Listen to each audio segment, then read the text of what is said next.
I came across this fascinating species called emperor penguins who live in Antarctica. और Antarctica में emperor penguin नाम के प्राणी जो है जो रहते हैं उसके बारे में मैंने कुछ पढ़ा। For those of you who might know, the temperature during the winter season, especially in Antarctica, can go up to minus 60 degrees Celsius to minus 80 degrees Celsius. और ठंड काल के समय में जो वहाँ का जो तापमान है वो -60 से लेके 80 डिग्री सेल्सियस तक के जाता है। And that happens to be the breeding season of these emperor penguins. और जो एम्परर पेंगुइन है वो उस समय पे वो बच्चे को जन्म देते हैं। This is how it happens. It's very interesting. Listen to me. और इस प्रकार से वो होता है। The female penguin lays the egg और जो महिला पेंगुइन होती है वो उस अंडे को देती है and it hands it over to the male penguin to watch over and incubate the eggs.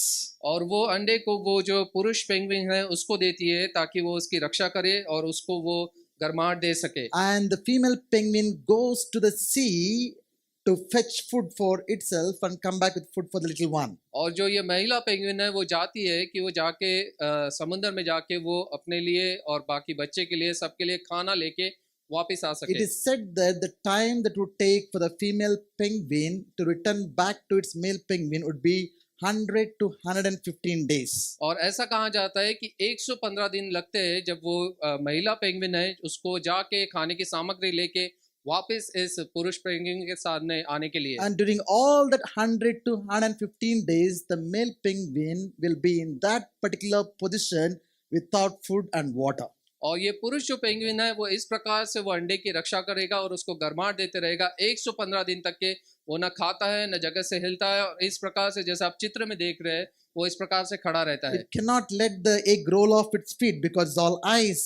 It has risk of losing its baby. और वो अपने पैरों से वो अंडे को बाहर गिरने नहीं दे सकता क्योंकि सभी तरफ बर्फ है और अगर वो बर्फ में वो अंडा गिरेगा तो वो बच्चा वहां से पैदा नहीं होगा। Because of its love for the young ones and the new life that's going to come forth, they're going to willing to weather such extreme condition and make that amazing sacrifice for the new life to come through them. और वो इस नए जन्म को जब वो देने वाला है, नए बच्चे को जब वो लेके आने वाला है, उसके लिए वो इस प्रकार से अपने आप को एक बलिदान वहां पे देता है और इस प्रकार से 115 दिन वो खड़े रहता है। If the emperor penguin can fast out of the love for the young ones, how much more we can fast and pray during this fasting season because of a love for Jesus. और जब emperor penguin जब अपने बच्चे के लिए इस प्रकार से प्रेम दिखा सकता है तो हम कितना प्रभु के लिए अपना उपवास और अपना बलिदान दे सकते हैं क्योंकि उसने जो हमसे प्रेम किया उसको दर्शाने के लिए। I'm not saying we should fast for 100 to 115 days. और मैं ये नहीं कह रहा कि 100 या 115 दिन हमको उपवास करना Because है। God had designed them to be like that and we might not be designed for that. और हो सकता है कि इस प्राणी को परमेश्वर ने उस प्रकार से उसकी निर्मित की कि वो इस प्रकार से रह सकता है। But medical research say that human beings of an adult of normal health can easily go without food for nearly 40 to 60 days without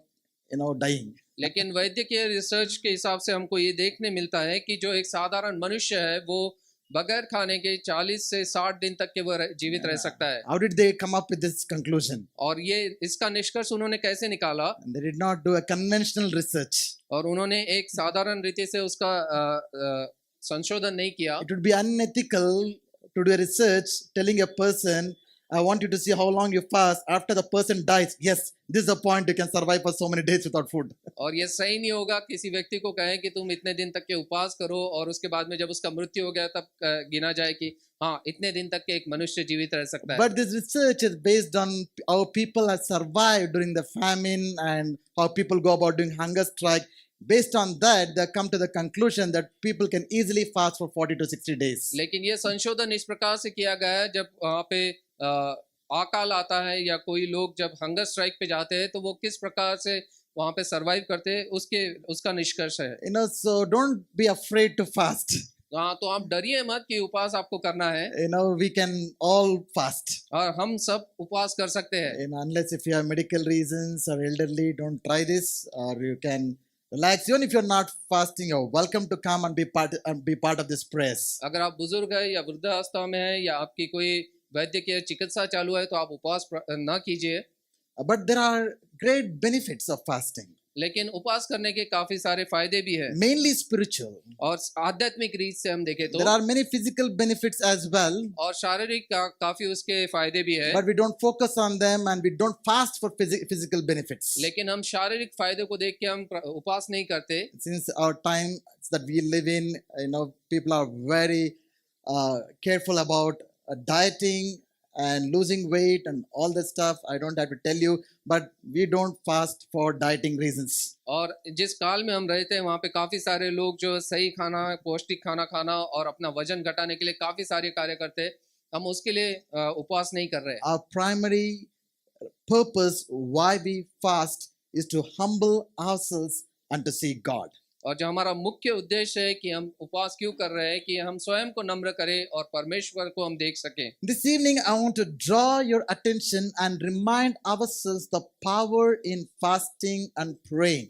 और इस शाम को मैं आपको बताना चाहूंगा कि जो सामर्थ है उपवास और प्रार्थना में। As we are about to step into the season of fasting and praying in this church, let's look at the powerful word that Jesus said about fasting and praying. और जिस प्रकार से हम इस उपवास प्रार्थना में आरंभ करने वाले हैं, तो आइए देखिए प्रभु यीशु मसीह ने जो सामर्थी वचन दिए उपवास प्रार्थना के लिए वो बाइबल में। Let's turn our Bibles to the Gospel of Mark chapter 9. I wish we could read from 14 to 29. Since we don't have time, let's just read verse 22 and 23. और मरकुस सूचित सुसमाचार इसका 9वां अध्याय 14 से लेके 29 वचन तक के हम देखेंगे, लेकिन समय के आवेश के कारण हम केवल 22 और 23 वचन हम देखेंगे। Sorry, let's read verse 28 and 29. Sorry 28 और 29 वचन हम यहाँ देखेंगे। And when he had come into the house, his disciples asked him privately, why could we not cast it out? और जब वह घर आया तो उसके चेलों ने एकांत में उससे पूछा, हम उसे क्यों न निकाल सके? So he said to them, this kind can come out by nothing but prayer and fasting. उसने उनसे कहा, ये जाति बिना प्रार्थना और किए और उपवास के नहीं निकल सकती। I just want you all to understand what's happening here. और यहाँ पे मैं आपको इसका संदर्भ दिखाना चाहूँगा क्या हो रहा है। Just before this event, और ये घटना से पहले Jesus had taken his inner circle of disciples, Peter, James and John, and had gone up to the Mount of Transfiguration. और ये घटना के पहले प्रभु यीशु मसीह ने पतरस, यूहन्ना और याकूब को लेके अपने साथ में उस पहाड़ पे लेके गया जहाँ उसका रूपांतर हुआ था। And Jesus got transformed before them. It was a glorious sight. Jesus was so radiating. It was stunning experience for the disciples. और वो जो चेलों के लिए काफी एक अद्भुत ऐसा ये दृश्य था जहाँ प्रभु यीशु मसीह का रूपांतर होता है और उसका तेज चारों ओर चमकता है। They even saw Moses and Elijah coming and having conversation with Jesus. और उन्होंने मूसा और एलाइजा इन दो व्यक्तियों को देखा कि वहाँ के यीशु से बात कर रहे हैं। They also heard the voice of God the Father saying, here is my beloved son, listen to him. और उन्होंने परमेश्वर पिता की आवाज को सुना और कहा कि ये मेरा प्रिय पुत्र है, इसकी तुम सुनो।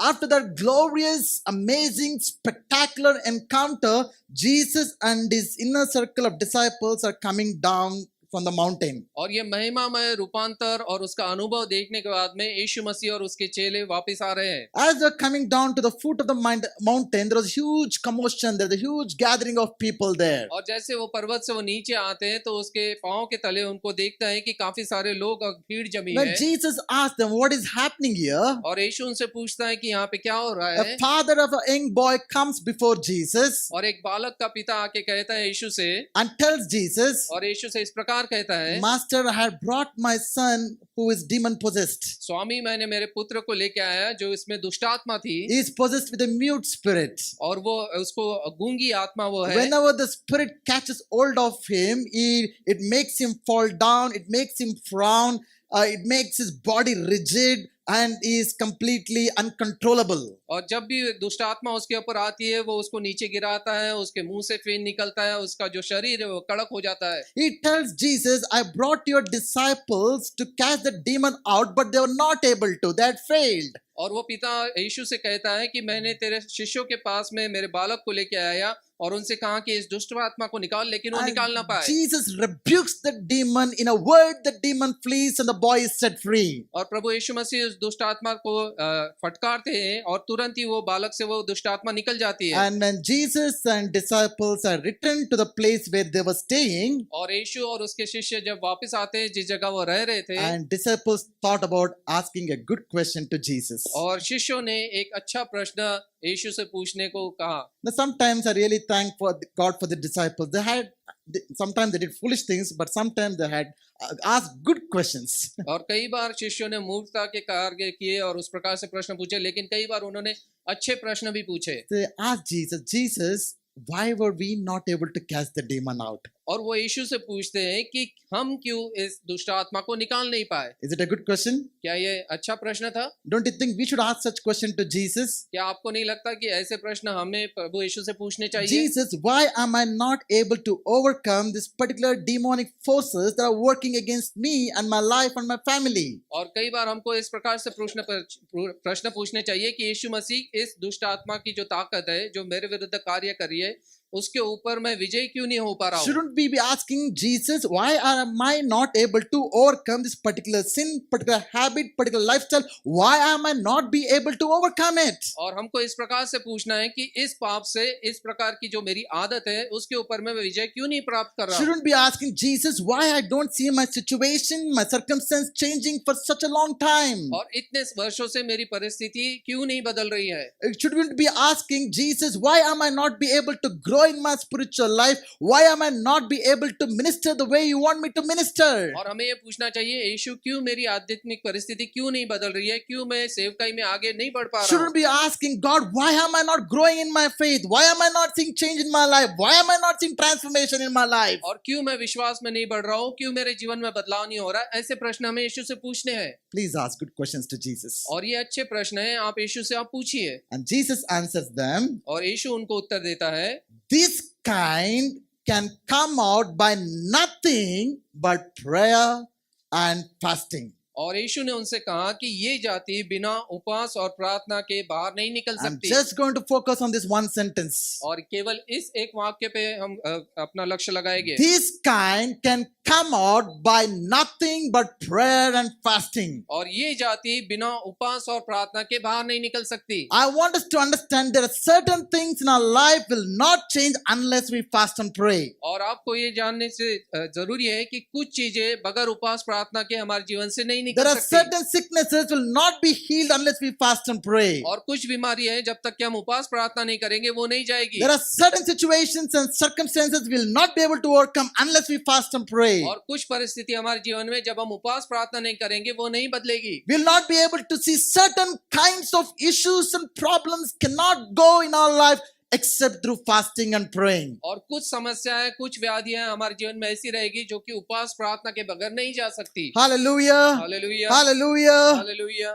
This kind. और ये जाति, What kind? और ये कौन सी जाति है? Jesus is saying to the disciple, this kind cannot go except through fasting and praying. My question to all of you is, what kind? What is this kind that Jesus is talking about? और यीशु यहाँ पे विशेष करके कह रहे हैं कि इस प्रकार की जाति उपवास प्रार्थना के बगैर नहीं निकल सकती। तो मेरा प्रश्न ये है, ये कौन सी जाति है? What is Jesus referring to when he said this kind? और प्रभु क्या कह रहा है जब वो कहता है कि इस जाति? Some say Jesus was referring to some powerful category of demons that will not go by normal prayer, but it requires fasting to cast those demons out. और कुछ लोग इस प्रकार से कहते हैं कि प्रभु यीशु मसीह कह रहा था कि कुछ दुष्ट आत्माएं वो काफी सामर्थ्य होती है, वो केवल उपवास और प्रार्थना के बगैर ही निकल सकती है। Some say Jesus is referring to the unbelief that was in the disciples' heart, which was a great hindrance for them to see their prayers being answered. और कुछ लोग इस प्रकार से कहते हैं कि जो अविश्वास जो चेलों के हृदय में था, जो कि एक रुकावट का कारण हो रहा था उस चमत्कार के लिए, उसके वजह से ये हो रहा है। What do you all think? आप क्या कहते हैं? Was Jesus referring to demons? क्या यीशु मसीह दुष्ट आत्मा के बारे में कह रहे हैं? Was he referring to unbelief? क्या वो अविश्वास के बारे में कह रहे हैं? What do you think? आपको क्या लगता है? Both? My Both. wife living with me has understood what answer I'm going to give it to her. I believe it's both.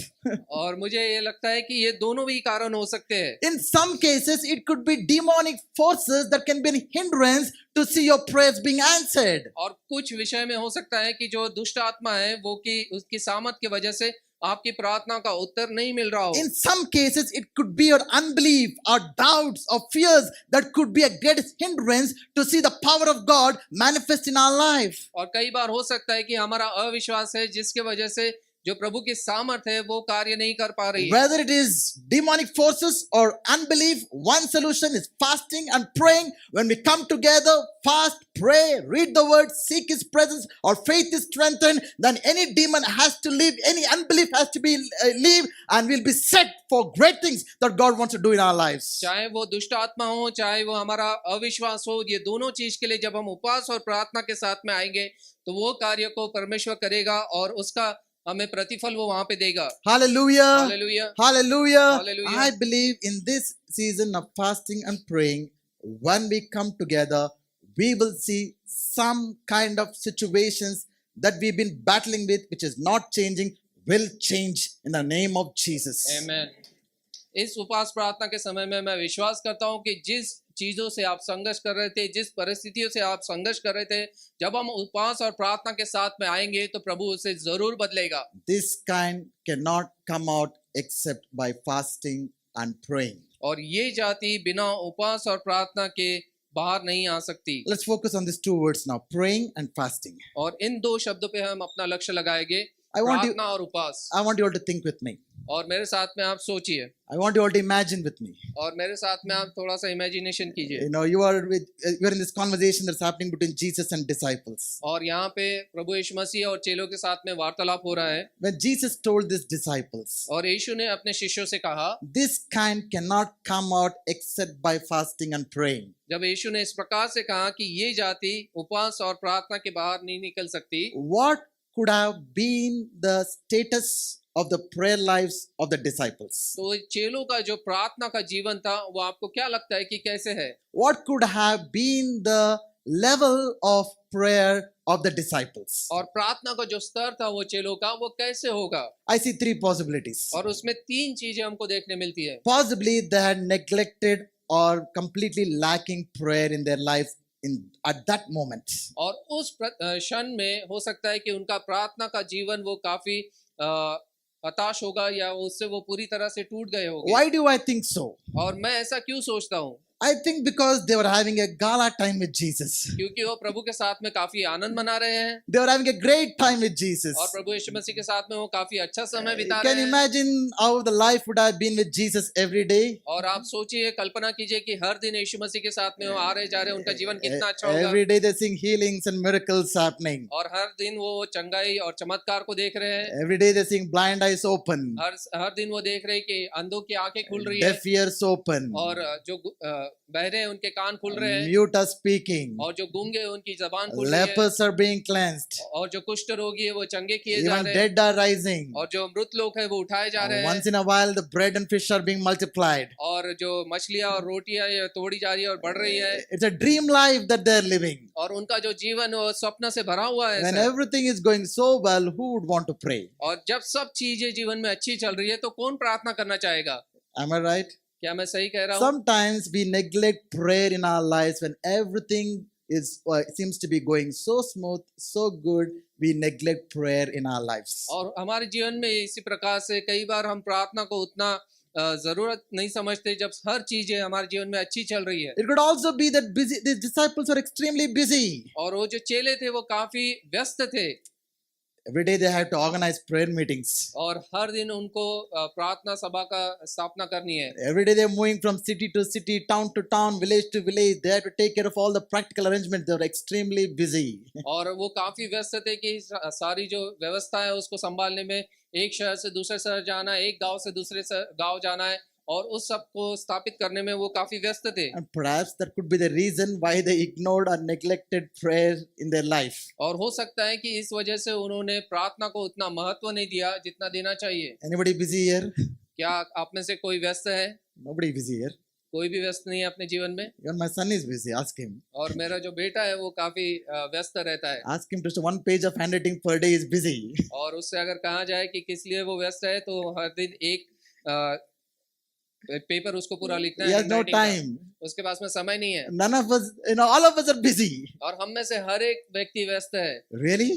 सही में? Would you like to tell that to Jesus?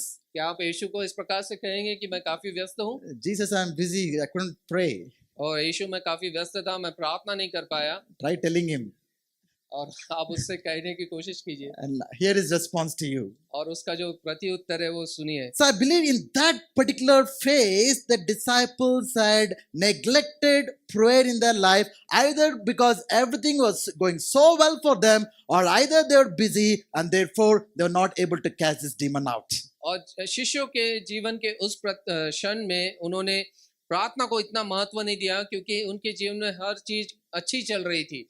The second possibility is that the disciples were having some sort of prayer life, but not sufficient enough to cast this demon out. और दूसरी जो चीज है जो हम देखते हैं कि जो चेले थे उनका थोड़ा बहुत प्रार्थना का स्तर था, लेकिन उतना सामर्थ्य से वो प्रार्थना नहीं कर पा रहे थे। They've been praying. और वो प्रार्थना कर रहे थे। With Jesus being around, at least they would have some fear that what if Jesus answered, Peter, did you pray today? और अगर At least for that sake, they would be praying, I guess. और हो सकता है कि वो थोड़ी बहुत प्रार्थना रोज करते होंगे क्योंकि प्रभु यीशु मसीह उनके साथ में, अगर प्रभु यीशु मसीह पतरस से पूछे, पतरस आज तूने प्रार्थना नहीं किया। Sometimes when I stand there, some people ask, hey, how is your prayer life? Are you reading the word? Ask few people. और कई बार मैं वहां पे खड़े रह के कुछ लोगों से मैं पूछता हूँ कि आपका प्रार्थना का जीवन कैसे चल रहा है, आपने वचन पढ़ा है क्या? Looking at their face, I'll get the answers. और उनके चेहरों को देख के मुझे पता चल जाता है उनका उत्तर क्या है। So I'm sure Jesus now and then would have definitely asked them, guys, did you pray today? और मुझे विश्वास है कि प्रभु यीशु मसीह भी इस प्रकार से अपने चेलों से पूछता होगा कि तुमने आज प्रार्थना At की least है for कि that sake, they would have been praying some kind of prayer. हाँ, तो उसके कारण की वजह से वो थोड़ी बहुत तो प्रार्थना करते ही होंगे। Or you all know about how great unity that they had among themselves, right? और आपको पता है कि उनके बीच में कितना प्रेम और एकजुट से वो रहते थे। They are constantly trying to find fault with each other. वो एक दूसरे की नुक्ताचीनी हर समय करते। Peter could have easily gone and said today, God, you know what? These fellows have not prayed today. Only I prayed today. और पतरस जाके कहता, यीशु आपको पता है कि इन सब लोगों ने प्रार्थना नहीं की, केवल मैंने So प्रार्थना at की। least for these kind of reasons, I believe these disciples would have had some sort of prayer going on in their lives. और इन सभी कारणों की वजह से मुझे लगता है कि चेले कुछ ना कुछ थोड़ी बहुत प्रार्थना तो जरूर करते होंगे। It could have been more ritualistic, routine, and religious way of praying. और एक हो सकता है कि धार्मिक रीति रिवाज के हिसाब से वो एक लगातार की एक प्रार्थना जरूर करते Like some होंगे। of us pray thrice a day. और हम में से कई लोग 3 बार प्रार्थना करते हैं, Before breakfast, before lunch, and before dinner. और नाश्ते से पहले, दोपहर के खाने से पहले और रात के खाने से पहले। I know what prayers that they had. और मुझे नहीं पता कि किस प्रकार से वो लोग प्रार्थना करते थे, But that prayer was not sufficient to the challenge they were up to. लेकिन वो जो प्रार्थना थी वो उतनी योग्य नहीं थी कि जो समस्या या चुनौती उनके सामने आई थी उसका सामना करने के If लिए। you're not seeing certain thing happening in your life, you're up and against a particular challenge, you might be praying, but may I tell you, the standard of your prayer is not sufficient enough to see those things change in your life. और जो चुनौती आपके जीवन में आ रही है, आप हो सकता है कि प्रार्थना कर रहे होंगे, लेकिन उस प्रार्थना के जो स्तर है वो उस योग्य नहीं है कि वो उस चुनौती का वो सामना कर सके। Our fasting prayers can be looked in two ways. और जो हमारी उपवास की प्रार्थना है उसको हम 2 रीति से हम देख सकते हैं। Either you can look at as circles, और एक उसे हम चक्र के समान देख सकते हैं, or you can look at as steps. और या उसे एक सीढ़ी के समान हम देख सकते हैं। I've heard about the word called helix. क्या आपने हेलिक्स इस शब्द को कभी Anybody? सुना है? Helix. Nobody knows helix, so I'll not go there. I'll keep it to steps itself.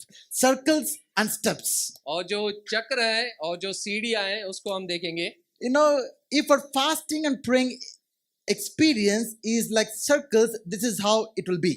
और उपवास और प्रार्थना अगर हमारे एक चक्र के समान अगर हमें है तो वो इस प्रकार से होगी। We come to the fasting and prayer season. और उपवास प्रार्थना के इस मौसम में हम आते हैं। We pray and seek God sincerely. हम प्रार्थना करते हैं और प्रभु की ओर अपने लक्ष्य को लगाते हैं। God speaks to us. और प्रभु हमसे बात करता है। God touches us. और वो हमें स्पर्श करता है। You know, we have powerful experiences. और सामर्थ्य अनुभव हम लेते हैं। But what happens after the 21 days of fasting prayer? लेकिन 21 दिन की उपवास प्रार्थना के बाद क्या होता है? Again, if we gradually go back to our old way of life, the same same old sins, same old habits. और 21 दिन की उपवास के प्रार्थना के बाद में धीरे धीरे हम वही पापों में और उसी प्रकार का जीवन हम बिताते And हैं। then we have another season of fasting and praying. और उसके बाद में फिर एक बार एक मौसम आता है जब हम उपवास प्रार्थना में Again we बैठते हैं। repent of our sins, again we cry, again God speaks, God touches, again we go back to old life. It is a circle experience far in the mountain. और फिर हम उपवास Run, run. और फिर हम उपवास प्रार्थना करते हैं, हम पश्चाताप करते हैं और प्रभु से मांगते हैं, वो हमें क्षमा करता है, फिर हमारी प्रार्थना का उत्तर देता है और इस प्रकार से वो चक्र चलते रहता है। Now I pray that none of us will have a circle experience in our fasting and prayer life. और मेरी ये प्रार्थना है और मेरी ये इच्छा है कि जो ये चक्र वाला जो उपवास प्रार्थना का स्तर है वो हमारा न रहे। How does our fasting prayers look like if it is like steps? और हमारी उपवास प्रार्थना जो है एक सीढ़ी के समान होनी चाहिए। We come to fasting and praying. हम उपवास प्रार्थना में आते हैं We seek God. और परमेश्वर की हम खोज करते God हैं। ministers to us. परमेश्वर हमारी अगुवाई करता है, God speaks to us. वो हमसे बात करता We है, experience the touch of God. हम उसका अनुभव लेते We हैं experience the deliverances. और हम छुटकारे को अनुभव करते हैं। And after the fasting prayers, और उपवास प्रार्थना के बाद we are में grown in faith. और हम विश्वास में आगे बढ़ते We हैं, have grown closer to God. प्रभु के और नजदीक हम We जाते हैं continue to walk with God. और हम उसके साथ लगातार चलते I'm हैं। not saying that we'll be perfect. और हम सिद्ध नहीं होंगे There might be times that may fall and fail. और समय आएगा कि जब हम नीचे गिरेंगे, But we return to the Lord and repent of those sins. लेकिन हम फिर प्रभु के पास आते हैं, पश्चाताप And करते we हैं keep growing. और हम लगातार बढ़ते And then रहते we हैं। come to the next season of fasting prayer. We don't come to where we were. We come to another step higher. और दूसरी बार जब हम उपवास प्रार्थना के लिए आते हैं तो हम उस स्तर पे नहीं है, हम उसके ऊंचे वाली पायरी पे हैं और उसके ऊंचे स्तर पे हम हैं। So every year our fasting prayers must be going from one level to another level. और हर साल जब हम उपवास प्रार्थना में आते हैं तो हमारा स्तर एक लेवल से दूसरे लेवल पे One ऊपर बढ़ना level है। of prayer life to the another level of prayer life. एक स्तर जो प्रार्थना का है उससे ऊंचे ऊंचे स्तर पे हमको बढ़ना है One level of faith to the another level of faith. और विश्वास के एक स्तर से दूसरे स्तर पे हमें जाना है One level of glory to another level of glory. और एक स्तर की महिमा से दूसरे स्तर की महिमा पे One हमको level बढ़ना of anointing to the another level of anointing. है। अभिषेक के एक स्तर से हमके दूसरे उस ऊंचे स्तर पे हमको One, जाना है one level of revelation to the another level of और revelation. प्रकटीकरण के एक स्तर से हमको दूसरे स्तर पे आगे बढ़ना है। Hallelujah. Hallelujah. What kind of experience do you want to have in the fasting and praying seasons? Circles or steps?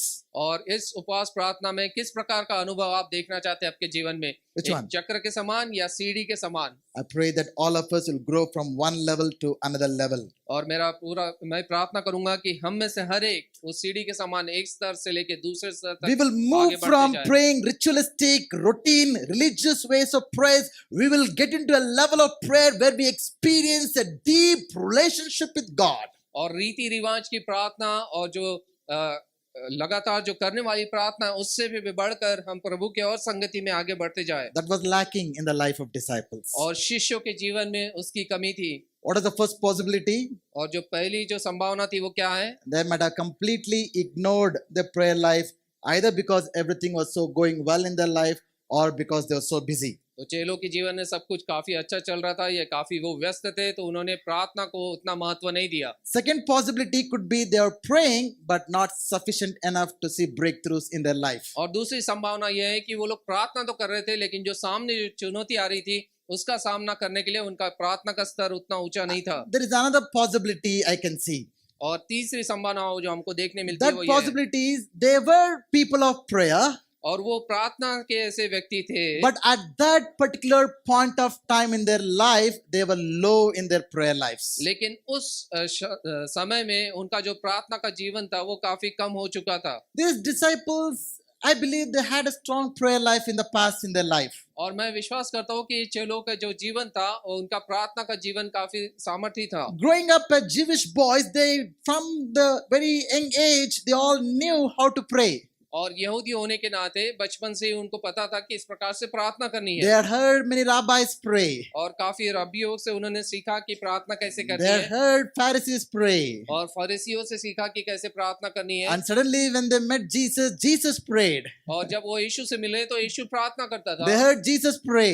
और उन्होंने सुना यीशु कैसे प्रार्थना But करता they है saw a huge difference from the prayers of Jesus and the prayers of other people. और यीशु की जो प्रार्थना थी और बाकी लोगों की प्रार्थना थी उसमें काफी अंतर था। When others prayed, nothing happened. और जब बाकी लोग प्रार्थना करते थे तो कुछ नहीं हो रहा When है, Jesus prayed, something happened. Maybe everything happened. और जब यीशु प्रार्थना करता है तो हर चीजें संभव हो रही है। That made disciples to go and ask Jesus another wonderful thing. और चेलों ने जाके इस वजह से यीशु से एक और प्रश्न पूछा, They asked, Lord, teach us to pray. और उन्होंने कहा कि यीशु हमें सिखा कि कैसे प्रार्थना करनी है। How many of you prayed that? और आप में से कितने लोगों ने वो प्रार्थना की? Even today I pray that. और आज भी मैं वो प्रार्थना करता हूँ। I don't know everything about prayer. और मुझे प्रार्थना के बारे में सभी चीज पता I don't नहीं know है, everything about spiritual life. और आत्मिक जीवन के बारे में हर चीज I पता don't know नहीं है, everything about Bible. और बाइबल के बारे में मुझे हर I चीज don't know पता everything नहीं है, about ministry. और सेवकाई के बारे में हर चीज मुझे पता नहीं But है। I keep going to God and asking God, teach me. और लेकिन मैं प्रभु के पास जाता हूँ और कहता हूँ कि मुझे सिखा, And Jesus taught them. और यीशु ने उन्हें सिखाया। Jesus is very happy to hear your prayer. Teach me. That is one of the most powerful prayer that you can pray, people. और यीशु काफी आनंदित था जब उसके शिष्य आके उससे पूछते हैं कि कैसे प्रार्थना करनी है, मुझे सिखा। Some of us given a chance, we teach Jesus. और कई बार अगर हमको मौका मिले तो हम यीशु को सिखाएंगे, And we give him ideas. और हम हमारी जो कल्पना है, योजना है, उसे You tell बताएंगे। Lord, it better you do this way. When I go there, that should happen. This person should come. Things should happen that way. And I think that's a good way of working. और हम यीशु से कहेंगे कि जब मैं उस व्यक्ति से मिलूंगा तो इस प्रकार से कार्य होना चाहिए, आप ऐसा कीजिए, ऐसा कीजिए। Don't we do that? क्या हम करते हैं? So the better way of praying is God, teach me.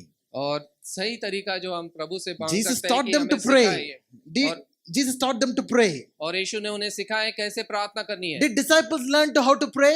क्या शिष्य सीखे किस प्रकार से प्रार्थना करनी थी? Of course, they learned how to pray. बिल्कुल, वो लोग सीखे कि किस When they प्रकार से प्रार्थना prayed करनी। like Jesus, जब उन्होंने यीशु के तरीके से प्रार्थना की, they saw the results like Jesus. और उन्होंने यीशु को जैसे परिणाम मिलते वैसे उन्होंने देखा। When Jesus sent them away to ministry, और यीशु ने उन्हें सेवकाई के लिए भेजा, the disciples came back with amazing testimonies. और जब वो आए तो अपनी गवाही साथ में लेके They आए, were so excited to come and share with Jesus. और वो काफी उत्साहित से यीशु को बताने के लिए। Say, Jesus, you know what happened? और यीशु, पता है आपको क्या हुआ? We prayed like you prayed. और जैसे आपने प्रार्थना करी And we वैसे couldn't हमने believe की। demons were cast out. और हमने देखा कि जो दुष्ट आत्माएं दौड़ We निकल couldn't रही believe है, that sicknesses are being healed. और जो चंगाई हो रही है। So they were all men of prayer. और वो सभी लोग थे जो प्रार्थना के ऐसे They व्यक्ति knew थे, how to pray. और उनको पता था कैसे They प्रार्थना had करनी है, strong prayer life. और उनका जो प्रार्थना का जीवन था वो सामर्थ्य था। But लेकिन in this particular moment or season or phase of their life, their prayer life was low. लेकिन इस पर्टिकुलर उनके जीवन के क्षण में, उस समय में उनका जो प्रार्थना का जीवन था वो नीचे स्तर पे था। It is possible that many of us had a great prayer life in the past. और हो सकता है कि भूतकाल में हमारा प्रार्थनामय जीवन काफी सामर्थ्यशाली हो, We prayed earnestly and we saw great things happening in our life. और हमने पूरे हृदय से प्रार्थना की और हमने देखा कि प्रभु कार्य कर रहा है। The question is not about how great your prayer life was yesterday. The question is about how great is your prayer life today, now. और ये प्रश्न नहीं है कि भूतकाल में आपका प्रार्थना का जीवन कैसा था, लेकिन आज के दिन में आपका प्रार्थना का जीवन कैसा है। Yesterday's prayer life brought great results yesterday. Praise God for it. और जो भूतकाल में प्रभु ने किया सामर्थ्य काम, वो आपके भूतकाल की प्रार्थना की वजह से। You cannot overcome your today's problem, today's challenges, today's crisis with yesterday's prayer. और आज की जो समस्या है, आज का जो आपको संघर्ष जो है, वो कल की प्रार्थना से आप उस पर विजय नहीं पा सकते। You cannot overcome your today's situation with yesterday's anointing and yesterday's faith. और आज की जो परिस्थिति है वो उसका कल जो आपने प्रार्थना की और कल जो आपको अभिषेक मिला उसके ऊपर आप विजय नहीं पा सकते। So I want to ask you, dear friends, dear brothers and sisters, how is your prayer life today? मेरे प्रिय भाइयों और बहनों और मित्रों, मैं आपसे पूछना चाहता हूं कि आज आपका प्रार्थना का जीवन कैसा है। We are called to be always prayer ready people. और हमें ये बुलाहट दी गई है कि हम हर समय प्रार्थना के लिए तैयार रह We सकें। don't have to wait for some problems to hit our lives to go and hit our knees. और कई बार इस प्रकार से हमको जीवन नहीं बिताना है, जब समस्या आएगी तभी हम अपने घुटने टेकेंगे और प्रार्थना In करेंगे। fact, if we've been praying all along, so many problems can be avoided in our life. लेकिन जब हम लगातार प्रार्थना करते रहते हैं तो कई परिस्थितियां, कई समस्या हमारे जीवन में नहीं आएगी। When did Daniel pray? Daniel ने कब प्रार्थना की थी? Either he started praying before he was thrown into the lion's den or after he was thrown into the lion's den. When did he pray? Daniel ने कब प्रार्थना की? जब वो सिंह की गुफा में डाला गया, उसके पहले या उसके बाद में? Before, right? उससे पहले। So Daniel did not start praying while he was thrown into the lion's den. और दानियल को जब सिंह की गुफा में डाला गया तब वो प्रार्थना करना उसने चालू नहीं किया, In fact, he was thrown into the lion's den precisely for praying. लेकिन हम देखते हैं कि वो प्रार्थना का जीवन उसका था, इस वजह से उसको सिंह की But गुफा में डाला गया। because he was a man of prayer, लेकिन वो एक प्रार्थना का मनुष्य था, he was already been praying in his life. वो अपने जीवन में हर समय प्रार्थना करता। When he was thrown into the lion's den, जब उसको सिंह की गुफा में डाला गया, what did he do? उसने क्या किया? He was sleeping. और वो आराम से सो रहा था। He was sleeping in the lion's den, वो सिंह की गुफा में वो सो रहा है, probably lying on the lion's body. और हो सकता है कि सिंह के शरीर पे वो आराम से लेटा हो। How can this be? और ये कैसे हो सकता है? You know, if you're not a praying people, अगर हम प्रार्थना के व्यक्ति नहीं है, and suddenly when problems hit our lives, और जब अचानक कोई समस्या हमारे जीवन में आती है, no problem will inform you and come. और कोई भी समस्या आपको बता के नहीं आएगी, They're not like guests who will inform you and come. और वो इस प्रकार के मेहमान नहीं है जो आपको आपसे पूछेंगे और फिर आएंगे। You don't get any intimation on your phones and mobile phones that guests are entering like that. The problems will not tell you and come. और आपकी जो समस्या है वो आपको फोन पे चेतावनी दे के नहीं आने वाली, Everything would be going so calm. और सब चीज आराम से चल रही And होगी, suddenly it will feel like all hell has been loosed upon you. और अचानक से आप देखेंगे पूरा अधोलोक आपके सामने खुला पड़ा If you है। have been prayer ready, अगर आप प्रार्थना में तैयार you रहेंगे, will not be overwhelmed. You will not go crazy. You will be of stable mind. You will trust God. You will depend God. You will be confident and know how to handle that surprising situation that has come into your life. अगर आप तब प्रार्थना में जीवन रहेगा तो आप धीरज से उस चीज का सामना करने पाएंगे, जो भी समस्या आपके सामने आएगी तो आप असमंजस में नहीं पड़ेगे, लेकिन आप Praying उसका people will know that God is with them constantly. और जो प्रार्थना में व्यक्ति है उसको पता रहेगा कि यीशु उसके साथ में समय Praying people will be confident in God's power, God's strength, God's might, and not their own. और उनको ये पता रहेगा कि वो अपनी सामर्थ्य से नहीं लेकिन प्रभु के सामर्थ्य से उसका वो सामना करने पाएंगे। Praying people will know that God is able to work all things for good of those who love Him and have been called according to His purpose. और जो प्रार्थना में जो व्यक्ति है उसको पता रहेगा कि हर चीजें मिलकर भलाई उत्पन्न करेगी जो प्रार्थना में बना रहा है। So be prayer ready. तो हर समय प्रार्थना में हम तैयार रहे। Hallelujah. Hallelujah, Hallelujah. Hallelujah. So, what level of this disciples' life can you more relate to this evening? और ये चेलों के जो प्रार्थना का जीवन था उसको किस प्रकार से आप अपने साथ में उसको जोड़ सकते हैं? Have you neglected prayer in your life? क्या आपने प्रार्थना को पूरी तरह से निग्लेक्ट कर दिया है? Or you've been praying but not sufficient enough?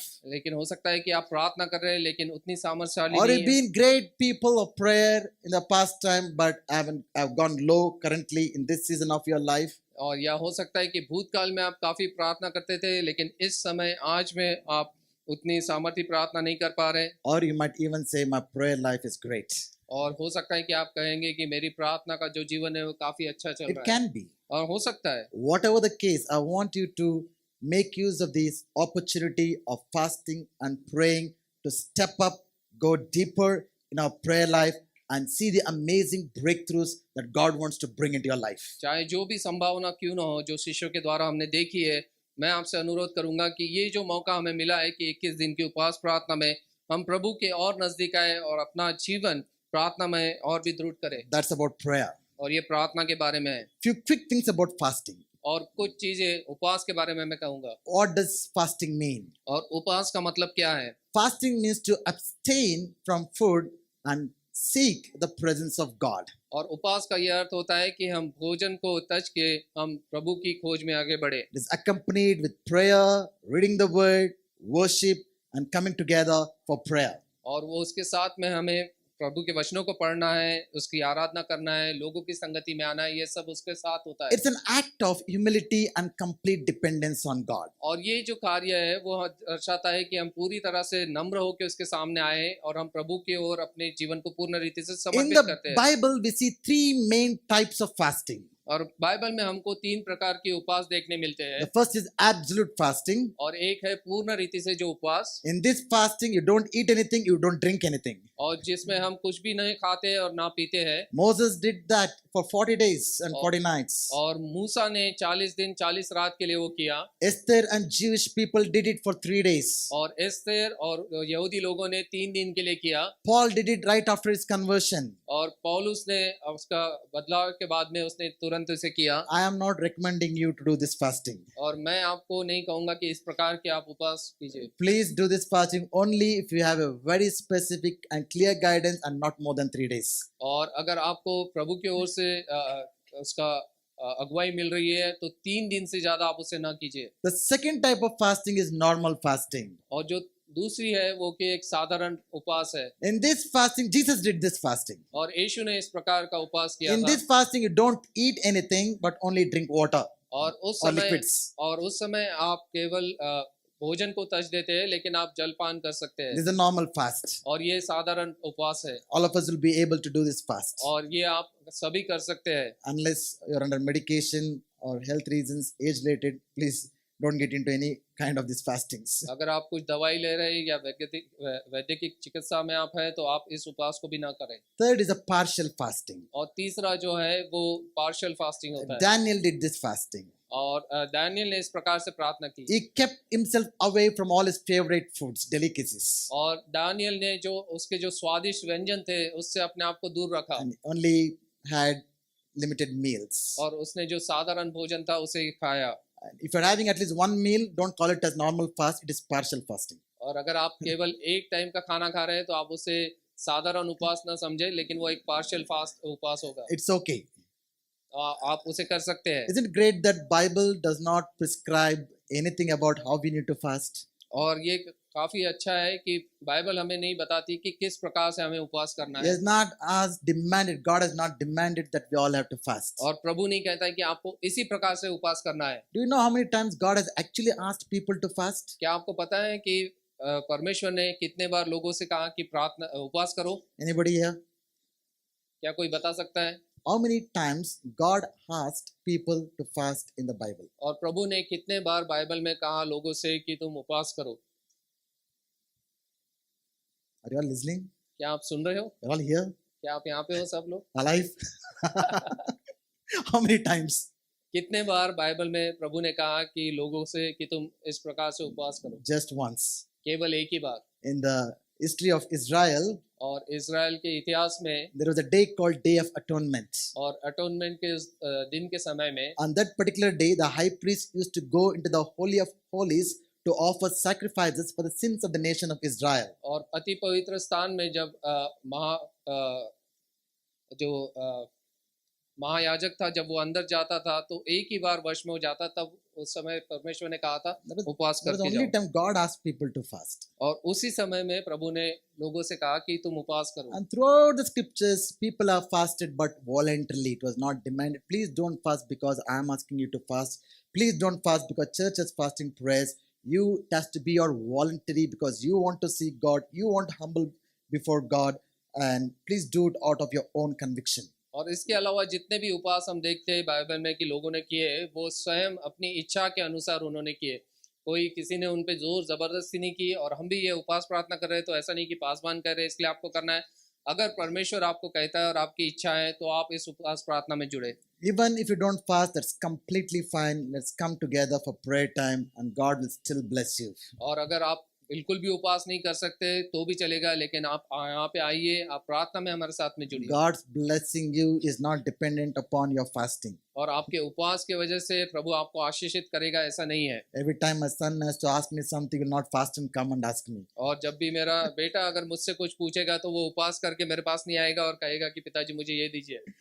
You'll get it anyway. You know how to get it, even if you don't give him. और उसको पता है कि मुझसे कैसे प्राप्त करना है और उसे वो चीज मिलेगी। But there are other reasons why we fast. लेकिन और भी अधिक कारण है कि जिस वजह से हम उपवास करते हैं। What fasting is not? और उपवास क्या नहीं है? As I told in the beginning, fasting is not dieting. और ये मैंने ये कहा था कि ये कोई एक डाइटिंग नहीं है। Fasting is not a way to manipulate God. और ये नहीं है कि हम परमेश्वर के मन को बदले इसलिए हमको उपवास करना है। It is not hunger strike. और ये कोई भूख हड़ताल नहीं है। Don't think you can change the mind of God. God's mind cannot be changed. और ऐसा नहीं है कि हम भूख हड़ताल करके परमेश्वर के पास में आ रहे हैं और जो भी चीज हमको मांगनी है हम उसको And मांगेंगे। I always tell it's good that God doesn't change. और ये काफी अच्छा है। मैं हर समय कहता हूँ कि परमेश्वर कभी नहीं बदलता We are the ones who need to change. और हमको बदलना जरूरी है। God is already perfect. Why should He change? और परमेश्वर पहले से ही सिद्ध है, उसको क्यों बदलना Why चाहिए? do you want to try changing God? और हम क्यों चाहते हैं कि हम परमेश्वर को बदले? We can change ourselves. और हमें स्वयं को बदलना चाहिए। Fasting is not a substitute for obedience. You fast and pray and do not repent of your sins. You live however you want and expect God to bless your life. और उपास प्रार्थना ये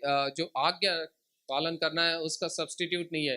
आप कैसा भी जीवन बिताए और कहे कि मैं उपवास कर रहा हूँ, ऐसा नहीं हो सकता। Fasting is not showing off for spirituality. और अपनी धार्मिकता में दिखाने के लिए हमको उपवास नहीं करना है। Fasting is not a one-time spiritual fix. It's not a magical problem to get rid of all your problems in life. और हमारे जीवन की हर समस्या को दूर करने के लिए उपवास एक योजना नहीं है। Fasting is not limited to food alone.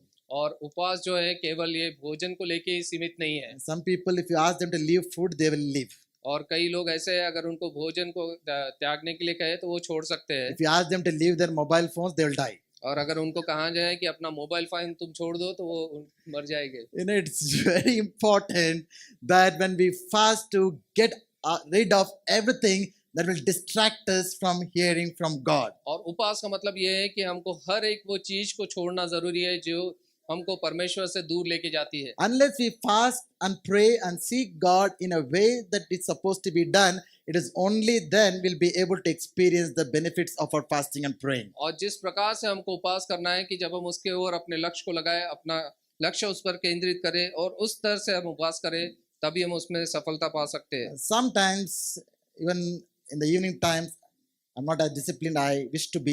When I go for walking, I see various people walking, running, doing so many things. और जब मैं शाम को चलने के लिए जाता हूँ तो मैं देखता हूँ कि काफी लोग वहाँ पे चलते हैं शाम को। You know, they're seriously doing what the good things, either they're running or jogging or walking, they're seriously doing every day. और वो दौड़ते हैं, कोई लोग जॉगिंग करते हैं, कोई लोग दौड़ते हैं, कोई लोग चलते हैं, तो वो लगातार इस प्रकार से करते हैं, हर रोज वो करते हैं। But I don't see any changes in them. लेकिन उनके जीवन में कोई बदलाव को मैं नहीं When I देखता। look at their body shapes, जब मैं उनके शरीर को देखता हूँ I wonder they're more sincere than me, more disciplined than me. You know, but why their bodies? It's not their exercise, their walking is not having any effect on them. और जब मैं उनके शरीर को देखता हूँ तो मैं सोचता हूँ कि ये मेरे से ज्यादा लगातार इस प्रकार से कार्य करते हैं, व्यायाम कर रहे हैं, What do चल you रहे हैं, think? तो लेकिन उनके शरीर में कोई बदलाव नहीं होता है। Have you seen such people? तो क्या आपने देखा है ऐसे कुछ व्यक्तियों को? Yes, Karthik. Okay, so there must be some problem somewhere. तो कहीं ना कहीं कुछ तो समस्या है। Otherwise, it should work, right? तो इस प्रकार से वो अगर वो कार्य कर रहे हैं, व्यायाम कर रहे हैं, तो उसका असर होना चाहिए। Fasting and prayer works. और उपवास जो प्रार्थना है उसका भी कार्य हो सकता है। If it is not working, don't blame on fasting and praying. There's something somewhere gadbad you're doing. अगर उपवास प्रार्थना आप कर रहे हैं और उसका प्रतिफल आपको नहीं दिख रहा है तो कहीं ना कहीं आप कुछ गलत कर रहे हैं। Evening time you don't come to prayer, and morning time you keep watching all rubbish on your phones and waste your time and expect God to move in your life. अगर शाम के समय आप उपवास प्रार्थना में नहीं आ रहे, सुबह उठ के आप कुछ और चीजें देख रहे हैं, तो आप कैसे प्रार्थना कर सकते हैं कि प्रभु मेरे जीवन में कार्य करे? So I would encourage you, let's do it in a way that is supposed to be done, and we'll all be blessed tremendously in this fasting and praying season. और जैसे हम इस उपवास प्रार्थना में जुड़ते हैं तो जिस प्रकार से हमें करना चाहिए उस प्रकार से करें और प्रभु हमें काफी आशीषित करेगा। Remember, this kind will not go except by fasting and praying. I believe when we come for the prayer during this fasting and praying season, some kind of things that are not changed in your life will change. और जैसे हमने वचन को सुना कि यह जाति उपवास और प्रार्थना के बगैर नहीं निकल सकती, तो मेरा पूरा विश्वास है कि कुछ समस्याएं, कुछ चीजें जो हमारे जीवन में कई सालों से अड़ी हुई है, वो उपवास और प्रार्थना के इस समय में जरूर जाएगी।